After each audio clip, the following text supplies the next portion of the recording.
Good morning everybody. Let's study में modern history lecture 3। Lord Wellesley की सहायक संधि और डलहौजी का व्यक्तिगत सिद्धांत को देखेंगे। लास्ट 2 वीडियो में हमने देखा था कि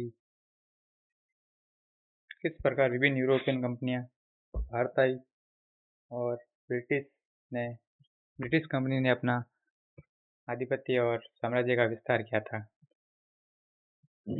तो लॉर्ड वेलेस्ली की सहायक संधि के अंदर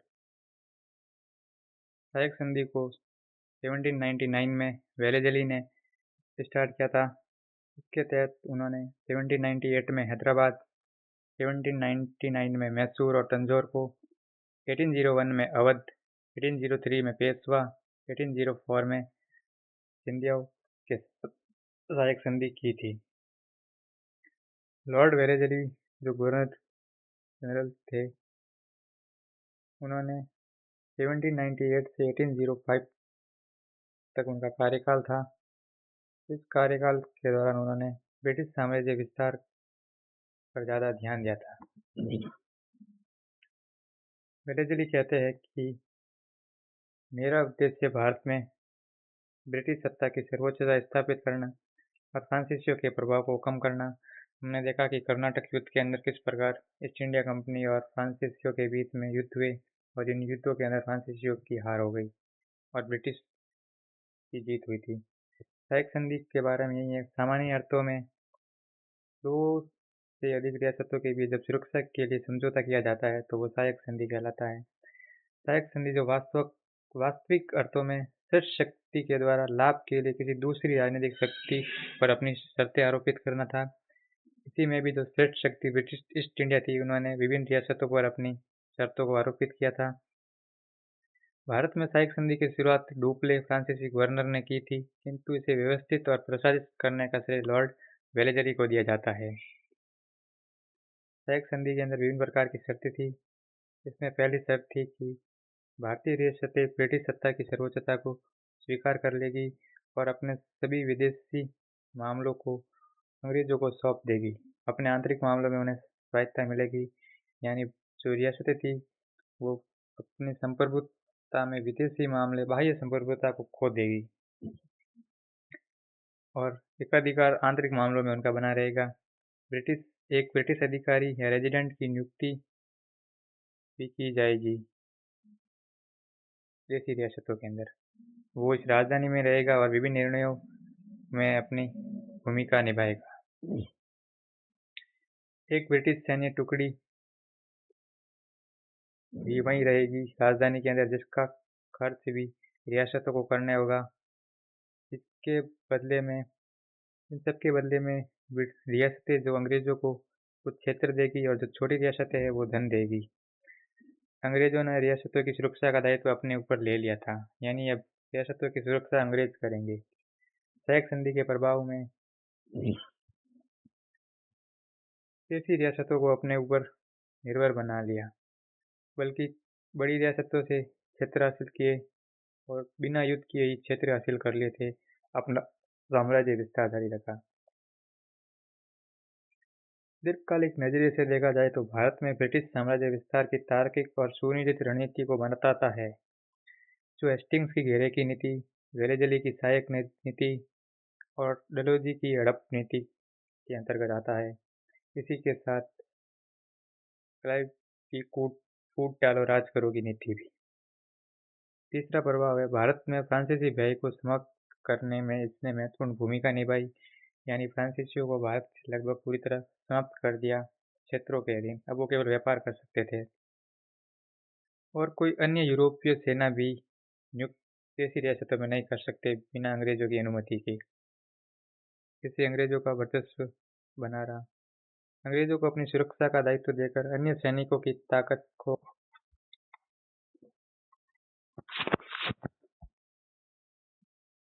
अंग्रेजों ने भारत में सैन्य रियासतों के खर्च पर अपनी सेना गठित की और अपनी ताकत को बढ़ाया। अंग्रेजों ने रियासतों में निसैन्यकरण, बिना सेना की रियासतें, निशस्त्रीकरण, किसी भी प्रकार की रियासतों के पास कोई शस्त्र सैन्य वगैरह नहीं थी। अब वो अपनी सुरक्षा के लिए पूरी तरह ब्रिटिश ईस्ट इंडिया कंपनी पर निर्भर थे। राजनीतिक लाभ के साथ ही आर्थिक और सांस्कृतिक श्रेष्ठता भी स्थापित की।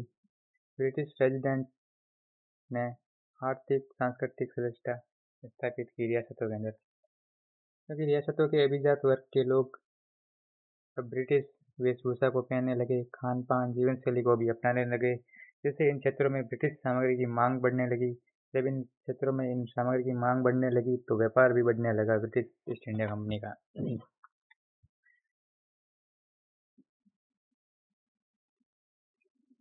सहायक संधि से पहले अंग्रेजों की भारत में उपस्थिति विभिन्न विदेशी शक्तियों की उपस्थिति में से एक थी, किंतु सहायक शक्ति के बाद अंग्रेजों को सर्वोच्च शक्ति बना दी।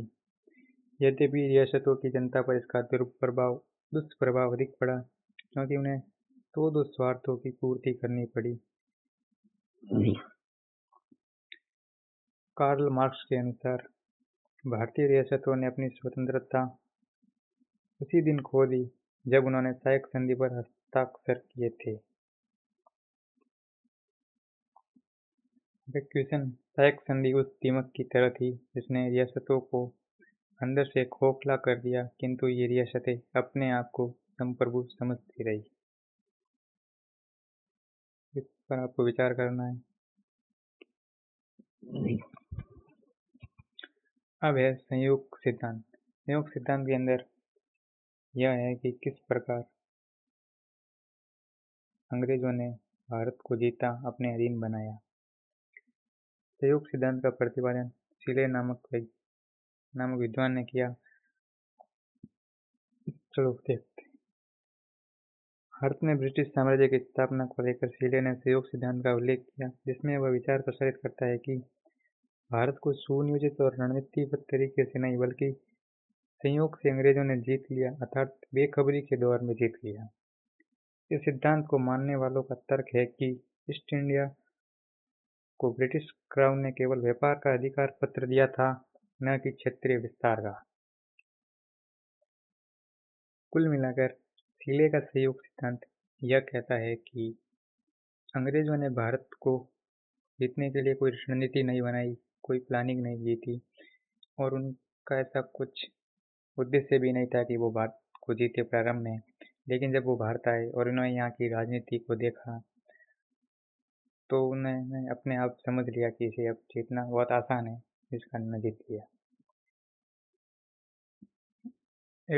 1784 के पिट्स इंडिया एक्ट में ईस्ट इंडिया कंपनी को भारत में युद्ध न करने का स्पष्ट निर्देश दिया था, किंतु भारतीय परिस्थितियों ने यहाँ के रियासतों व शासकों ने कंपनी को रियायतें प्रदान कर उनकी महत्वाकांक्षा को जगा दिया और भारतीय साम्राज्य हासिल करने में को निमंत्रण दे दिया। संयोग सिद्धांत के इन तर्कों को आंशिक रूप से स्वीकारा जा सकता है, क्योंकि औरंगजेब से पहले मुगल साम्राज्य इतना प्रभावी था कि अंग्रेज चाह कर भी वे भारत में साम्राज्य स्थापित नहीं कर सकते थे। शाहजहां ने पुर्तगालियों को दंडित किया था। औरंगजेब ने भी ब्रिटिश ईस्ट इंडिया कंपनी के अधिकारियों को भी सूरत में दंडित किया था, और अंग्रेज के आने से पूर्व मुगल साम्राज्य दिल्ली से पूरे भारत पर नियंत्रण भी करता था। लेकिन उत्तर मुगल साम्राज्य में शासकों की अयोग्यता से नियंत्रण कमजोर होने लगे। अवध, मैसूर, हैदराबाद, बंगाल जैसे क्षेत्रीय राज्य और स्वतंत्र राज्यों का उदय होने लगा। अब है डलहौजी से संबंधित कुछ क्वेश्चन। क्या डलहौजी को आधुनिक भारत का निर्माता कहा जा सकता है? डलहौजी ने भारत के मानचित्र को जितनी शीघ्रता से परिवर्तित किया, उतना युद्ध के द्वारा संभव नहीं हो पाया। डलहौजी के पूर्व शासकों की नीति यथासंभव युद्ध व विलय को टालने की थी। वहीं डलहौजी ऐसे किसी भी अवसर को गंवाना नहीं चाहता था जिससे वह ब्रिटिश साम्राज्य का विस्तार करने में बाधा उत्पन्न हो। लॉर्ड डलहौजी जो गवर्नर जनरल थे, उन्होंने 1848 से 1856 तक शासन किया। उन्होंने हड़पगत की नीति या व्यक्तिगत सिद्धांत और शांतिपूर्ण विलय की नीति को अपनाया। हड़पगत की नीति के अंदर यही था। डलहौजी का कार्यकाल साम्राज्य सुधार, संगठन तथा विकास के लिए जाना जाता है। यद्यपि डलहौजी हड़प नीति के कारण सर्वाधिक चर्चित रहा और उसे ब्रिटिश साम्राज्य विस्तार का महत्वपूर्ण श्रेय दिया जाता है। साम्राज्य के विस्तार के लिए उसने युद्धों को अपनाया। उसने पंजाब, सिक्किम और बर्मा, म्यांमार को ब्रिटिश साम्राज्य में शामिल कर दिया था। डलहौजी के साम्राज्य विस्तार का सबसे महत्वपूर्ण उपकरण हड़प नीति था। भारतीय शासकों द्वारा गोद लिए गए पुत्र को उत्तराधिकारी घोषित करने पर प्रतिबंध लगा दिया। इस नीति पर उन्होंने सबसे पहले सतारा 1848, जैतपुर और संबलपुर दोनों को 1849, उदयपुर 1852, झांसी 1853, नागपुर 1854 एंड लास्ट में अवध 1856 के अंदर ब्रिटिश साम्राज्य में मिला लिया था इन क्षेत्रों को। डलहौजी के कार्यकाल में कुर्ग, जैंतिया और कछार जो रियासत थी, उनके विलय की घोषणा की थी, जो नैतिकता के मानकों पर उचित नहीं थी। इसलिए बाद में करौली के विलय को अनुचित मानते हुए इसे वापस लौटा दिया गया था। करौली राजस्थान। डलहौजी ने साम्राज्य विस्तार के क्रम के उपकरण के रूप में सिद्धांत व नीतियों की जगह कुशासन का आरोप, परंपरागत पदवी व पेंशन में कटौती करके भी ब्रिटिश साम्राज्य विस्तार को आगे बढ़ाया। स्पष्ट है कि भारतीय मानचित्र तेजी से डलहौजी के पहले के शासकों से ज्यादा डलहौजी ने बदला था। कुल मिलाकर यही है कि डलहौजी ने सबसे ज्यादा ब्रिटिश साम्राज्य का विस्तार किया था और वो किसी भी प्रकार के अवसर को खोना नहीं चाहता था। डलहौजी के पहले के शासकों ने सामान्यतः युद्ध टालने, कभी कभी युद्ध और साम्राज्य विस्तार की योजना बनाई, किंतु डलहौजी ने विस्तार को प्राथमिकता दी और युद्ध और अन्य आयामों को बखूबी सहारा लिया। इसके कारण है कि 1843 से 1857 के दौर में नेपोलियन के पतन के बाद विश्व में ब्रिटिश शक्ति सर्वश्रेष्ठ बनने लगी थी। अब विश्व में ही ब्रिटिश सर्वोच्चता थी। भारत में मराठों की हार हो गई। उनके समक्ष कोई मजबूत विपक्ष बचा ही नहीं। उनकी महत्वाकांक्षा का वृद्धि होना स्वाभाविक है, क्योंकि अब सारे राजा रियासतें थी वो कमजोर होने लगी थी। इसके साथ आर्थिक दृष्टिकोण से साम्राज्य विस्तार अपेक्षित था, क्योंकि ब्रिटेन में औद्योगिक क्रांति हो चुकी थी। औद्योगिक क्रांति के लिए कच्चे माल की आवश्यकता होती है। जब कच्चा माल बच जाएगा तो उसके लिए बाजारों की जरूरत थी।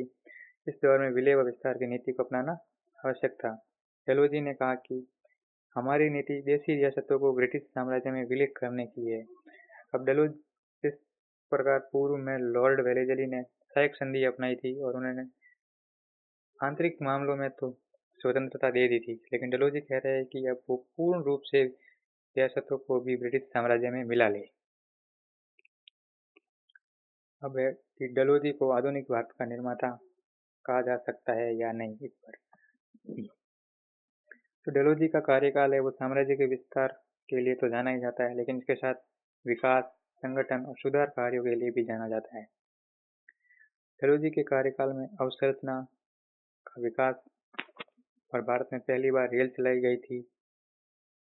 भारत में रेलवे का जनक लॉर्ड डलहौजी को कहा जाता है। डलहौजी ने 16 अप्रैल 1853 में मुंबई से ठाणे तक पहली बार रेल चलाई थी। इसके साथ उन्होंने डाकघर, पोस्टल सेवा 1854 में, टेलीग्राम व्यवस्था 1854 में के साथ इन व्यवस्थाओं से उन्होंने संचार के संपर्कों को भी बढ़ावा दिया। वस्तुतः ये संरचनाएं किसी भी समाज या राष्ट्र के लिए महत्वपूर्ण मानी जाती है। इसके साथ ही उन्होंने PWD निर्माण, लोक निर्माण विभाग का भी गठन किया, जो सड़क बनाते थे, नालियां बनाते थे, नहरों के विकास में योगदान देते थे। डलहौजी के कार्यकाल में सामाजिक और शैक्षणिक सुधार भी हुए। 1854 में वुड डिस्पैच 1854 का वुड डिस्पैच जो था उसे भारतीय शिक्षा का मैग्ना कार्टा कहा जाता है। ये डलहौजी के कार्यकाल में आया था। इसके अंदर महिलाओं को शिक्षा, प्राथमिक शिक्षा और विश्वविद्यालयों की स्थापना इत्यादि पर बल दिया था। इसी के साथ डेलौजी ने कन्या भ्रूण हत्या पर रोक लगाई और इन्हीं के कार्यकाल के अंदर विधवा पुनर्विवाह का अधिनियम का ड्राफ्ट तैयार हुआ था। इन सुधारों के लिए डेलौजी को जाना जाता है। इसके साथ तकनीक व प्रोफेशनल शिक्षा की शुरुआत हुई। विकास व सुधारों के कारण कुछ विद्वानों ने इन्हें आधुनिक भारत का निर्माता भी कहा है। यद्यपि डेलौजी के जो ये कार्य थे वो भारत के विकास में महत्वपूर्ण अवश्य साबित हुए और आधुनिक अवसंरचना की प्रेरणा साबित हुए, किंतु वास्तव में इन सब का अर्थ भारत को आधुनिक बनाना नहीं था, बल्कि अपने औपनिवेशिक स्वार्थों की पूर्ति और ब्रिटिश हितों को प्राथमिकता दी थी इन्होंने, न कि भारतीय हितों को दी थी। कुल मिलाकर हम कह सकते हैं कि डेलौजी ने भारत में आधुनिक अवसंरचनाओं का निर्माण, विभिन्न प्रकार के विभागों का निर्माण, शिक्षा इस कारण बढ़ावा दी ताकि वो भारत में बहुत लंबे समय तक ब्रिटिश राज चला सके। इस प्रकार